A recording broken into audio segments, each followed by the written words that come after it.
Salut, alors aujourd'hui je vais te parler d'un outil qui va t'aider à fluidifier ton travail. Alors tu sais que moi sur cette chaîne, souvent je te parle de méthode, de process. Alors pourquoi à chaque fois je mets l'accent là-dessus? Eh bien parce que je pense que ce qui va distinguer, si tu veux, le photographe professionnel ou expert avec le photographe lambda, eh bien c'est justement que pour produire des images un petit peu qui sortent du commun, si tu veux, eh bien le photographe expert et ou professionnel saura, j'allais dire, canaliser son énergie. Or, justement, en ayant des méthodes, des process, eh bien, ça permet d'orienter ton énergie vers ce qui compte vraiment, c'est-à-dire le fait de créer de la valeur en faisant de la photo. Alors, justement, la particularité d'un photographe professionnel ou amateur, c'est qu'il fait de la photo tous les jours ou pratiquement tous les jours. Donc ça sous-entend qu'il y a forcément des jours où tu es inspiré, où tu es créatif, où tu as la pêche, et ainsi de suite. Et puis il y a aussi d'autres jours, et ben naturellement, tu as un peu moins la pêche parce que tu as moins bien dormi, parce que eh bien, tu couvres une angine, ou parce que tu as un petit souci perso, familial, ça arrive, hein. Ça fait partie de la vie. Mais pour autant, toi, en tant que photographe professionnel ou expert, si tu t'es engagé auprès d'autres personnes pour leur faire une prestation, hein, que ce soit une prestation payante ou non, ça c'est on s'en fout, hein, et bien quelque part tu t'es engagé sur un résultat. C'est-à-dire que t'as au bout, au final, tu as une obligation de résultat envers ces personnes auxquelles tu t'es engagé, auprès de qui tu t'es engagé. Donc c'est pour ça que les méthodes, les process, etc., eh bien, vont t'aider justement à garantir le standard de qualité de la prestation sur laquelle tu t'es engagé. Alors, j'avais fait une vidéo sur le standard de qualité en photographie, donc si tu l'as pas vu, bah, ça peut être l'occasion de, si ça t'intéresse, et bien de la regarder. Voilà. Récemment, donc, je t'ai fait des vidéos justement en lien avec cette thématique, c'est-à-dire que finalement, je t'ai parlé des méthodes qui sont en lien avec ce que j'appelle moi l'ingénierie de la photo, c'est-à-dire faire des scripts de séance, des parcours clients, mettre en place des photothèques, enfin une photothèque avec différents répertoires, éventuellement travailler avec un moodboard ou des moodboards hein, si tu veux développer différentes séries, justement pour développer ton style, ton œil, ton sens de l'esthétisme, eh bien travailler au développement de séries, hein. Ça c'est un excellent outil pour se développer d'un point de vue esthétique. Et donc aujourd'hui, ce dont j'aimerais te parler, c'est un peu quelque chose qui est un peu différent parce que c'est pas en lien direct. Finalement, c'est pas une technique miracle de prise de vue, quoique je parle très peu de technique miracle de prise de vue, mais enfin, bref, aujourd'hui, ce que j'aimerais te parler, ce dont j'aimerais te parler, ce que j'aimerais partager avec toi, eh bien, c'est de travailler avec ce que j'appelle des checklists. Alors pourquoi je te parle de ça? Bah parce que justement c'est ce que moi j'utilise. C'est-à-dire que j'ai créé des procédures pour, au travers lesquelles je liste tout ce que je dois faire en amont et en aval d'un shooting. C'est-à-dire que avant un shooting, alors, je peux avoir différentes checklists pour les différents types de prestations photo que je fais, hein, j'ai listé tout ce que je dois faire pour préparer le shooting. C'est-à-dire, ça va être je sais pas, de monter par défaut tel objectif sur mon boîtier. D'ailleurs, cet objectif et ce boîtier, le nettoyer avant, repasser un petit coup de pinceau, repasser un petit coup de chiffon sur l'objectif et puis aussi sur le boîtier, ça mange pas de pain. Systématiquement, je mets des batteries au taquet hein, de leur charge. Par exemple, mon boîtier, là, je peux mettre deux cartes en lecture et une carte en réserve dans le tiroir là, du grip. Donc voilà, je prends bien trois cartes. Les trois cartes, je vérifie qu'il n'y a plus d'image dessus. Je fais pour chacune des cartes, je fais un déclenchement ici au bureau. Tu vois, c'est-à-dire que je m'assure que voilà, il n'y a pas de problème sur la carte, il n'y a pas de problème d'écriture, hein, par exemple, qu'elle soit pas verrouillée. Enfin, tu sais, tout ce qui peut un petit peu te créer quelques petites secondes de stress au moment où tu commences le shooting, tu vois. Voilà, pareil pour mon flash, je m'assure que le flash fonctionne, et donc pour ce faire, je mets des piles chargées à bloc, j'envoie un éclair manuellement, je monte l'objectif, enfin le flash sur le boîtier, je déclenche, je vérifie que tout va bien, etc., etc. Dans mon sac, bah, je m'assure que j'ai mon lance-penne, je m'assure que j'ai mon petit chiffon, je m'assure que que je mets encore une batterie supplémentaire, Il y a toujours une carte mémoire en spare en principe dans mon sac. Par exemple, lorsque je fais un shooting type mariage, bah, j'aime bien avoir du matériel en spare, c'est-à-dire en doublon, au cas où j'ai un problème avec mon matos principal. Donc ça, je mets ça dans une mallette. Je t'en ai déjà parlé de ma fameuse mallette. Donc je mets un boîtier en réserve, je mets des objectifs en réserve, je mets des batteries, des cartes en réserve, etc. Ça sera dans ma voiture. Quand je fais un grand déplacement, bah justement lors des shootings mariage, ce genre de choses, eh bien je m'assure que je prends bien un chargeur universel, hein, c'est-à-dire qu'il peut aussi bien charger les batteries de mon appareil photo que des batteries lambda, enfin, les piles qui vont dans le flash par exemple. Donc ça, j'ai un chargeur comme ça dit universel qui se branche sur l'allume-cigare, donc je m'assure que voilà, enfin en principe il est toujours dans mon véhicule de toute façon, etc. Je m'assure que j'ai bien ma sangle, parce que tu vois, ça m'est déjà arrivé, hein, de partir en shooting en oubliant ma sangle. Bon, bah, quand tu fais plusieurs heures de shooting sans sangle, c'est quand même un peu emmerdant, etc. Donc, tu vois, je m'assure que j'ai bien mon monopode en réserve, etc. Parce que comme vu que j'ai une tendinite, je fais gaffe à tous ces détails-là. Tu vois, il y a tout un tas de choses que je fais, hein, que je m'assure, je verrouille, tu vois, euh, comme on disait dans l'armée, tu vois. Eh bien, je verrouille que j'ai bien fait effectuer tous ces petits points. Et parce que je l'ai procéduré, parce que j'en ai fait une liste.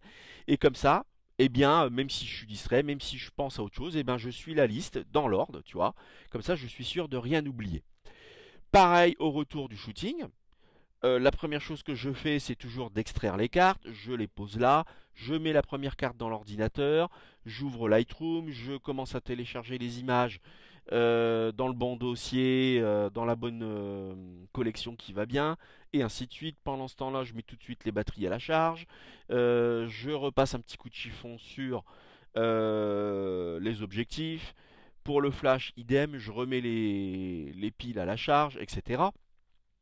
Donc tu vois, j'ai tout procéduré. Comme ça, eh bien, j'évite de, si tu veux, de gaspiller mon énergie sur des détails techniques. Parce qu'une fois que tu l'as procéduré, c'est-à-dire qu'à un moment donné, tu t'es penché dessus, tu as réfléchi à ce qu'il fallait faire, tu vois, t'en crées une liste voilà, tu suis dans l'ordre. Après, tout ce qui peut se passer, c'est que cette liste, eh ben, tu la modifies, c'est-à-dire tu l'enrichis, hein. Par exemple, moi, typiquement, tout au départ, mais je te parle de ça il y a 10 ans, hein, j'avais tendance à coller le maximum de matos dans mon sac. Et puis, bien sûr, bah, voilà, tu te rends compte qu'il n'y a rien de plus emmerdant que d'avoir un sac de 10-15 kilos, tu vois, que tu traînes toute la journée lors d'un shooting. Donc, c'est pour ça que moi, j'ai toujours tendance à travailler avec le minimum de matos essentiel, tu vois. Et puis, mais s'il faut, tu vois, j'ai du matos en plus pour m'adapter au contexte, voilà, hein, dans une autre mallette à part. Donc voilà, ça c'est un retour terrain, tu vois, typique. Bon voilà, donc après c'est à toi justement de créer ta checklist, parce qu'évidemment, ma checklist à moi, qui est bien sûr induite par ma façon de travailler, oui, et aussi par mon approche de la photo, toi tu vas avoir une autre vision. Mais en tous les cas, vraiment, je t'incite à te pencher là-dessus, c'est-à-dire à mettre au point une checklist pour ce qui se passe avant le shooting et ce qui se passe après, au retour. Parce que dans les deux cas, il peut y avoir des loupés, des fois, qui peuvent amener à faire des actes malheureux, tu vois. C'est-à-dire, typiquement, soit que tu arrives sur un shooting, tu te rends compte que tu as oublié là ou les cartes, tu te rends compte que tu as une carte, mais il y a déjà des photos dessus, puis tu te souviens plus si tu les as déjà téléchargées sur ton ordi ou pas. Ou alors, ta carte, elle était bien reformatée, mais au cours du shooting, très vite, eh ben, tu l'as remplie, puis t'as oublié de prendre une carte en réserve, par exemple, une carte en spare. Ou alors t'as pas vérifié l'état de charge des batteries, et puis bah, tu te rends compte que tu as le voyant, le dernier niveau de ta batterie qui commence à clignoter, et puis le shooting ou le mariage il est loin d'être terminé, tu vois, tu es déjà en train de te faire des sueurs froides pour te demander comment tu vas faire. Enfin tu vois, ça nous est tous à un moment donné arrivé ces trucs-là, hein. Voilà. Bah alors après, justement, c'est pour ça qu'il faut procédurer, parce qu'au moins, tu vois, tu verrouilles, tu te crées une procédure, et puis comme ça, t'exclus, tu vois, ce genre de choses. Et évidemment, ce genre de choses a d'autant plus de risques d'arriver, justement, le jour où tu n'es pas trop dans ton assiette. Toi, tu pars en shooting, tu pars faire de la photo, puis voilà, tu es un peu distrait, tu t'es pas suffisamment concentrer sur la préparation de ton matos à la maison. Et puis bah, c'est là que tu te rends compte que sur le lieu du shooting, eh ben, il te manque, je te dis, soit une batterie, soit une carte mémoire, soit tel objectif, ou alors tu as bien pensé à prendre ton flash mais t'as oublié les piles. Enfin bref. Alors qu'en ayant des checklists, tout ça t'élimine tout ce risque-là. Et le but de tout ça, eh bien, c'est que ton énergie disponible à l'instant T, eh bien, tu puisses l'investir dans la prise de vue, parce que c'est là où un photographe crée de la valeur, hein, je le répète, c'est en faisant de la prise de vue de qualité. C'est pas en passant 1 milliard d'années sous Photoshop, soit dit au passage, non, non, c'est bien de faire de la prise de vue de qualité. Mais pour ça, encore faut-il avoir préparé son shooting, tu vois. C'est pour ça que bah, souvent, enfin récemment, eh bien, je t'ai parlé justement de faire un script de séance. Alors tu vois, un script de séance, finalement, c'est un peu comme une checklist. C'est un peu beaucoup d'ailleurs comme une checklist, mais en ce qui concerne les prises de vue, tu vois. Tu vois, là aussi, d'où l'intérêt de travailler avec un script, c'est que ça te fournit un support sur lequel, eh ben, tu vas pouvoir faire ta photo et dans le pire des cas, eh bien, tu te cantonneras à ton script de base, mais en tous les cas, tu vois, et ton script de base, tu l'auras mis au point pour garantir un standard de qualité minimum de ton travail, tu vois. Donc voilà pourquoi c'est important de mettre en place tous ces process-là. Je sais que c'est pas nécessairement ce qui fait rêver lorsqu'on aborde la photo, tu vois.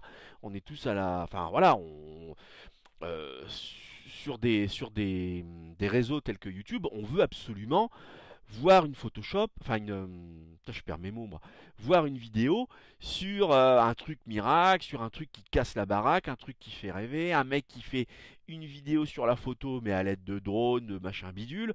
Bon, tout ça c'est bien beau, mais en fait, le photographe, bah, encore une fois, pour délivrer de la valeur au travers de sa photo, eh bien en réalité c'est la recette qui compte. Et la recette, eh bien c'est tous les process qu'il met en œuvre, tu vois.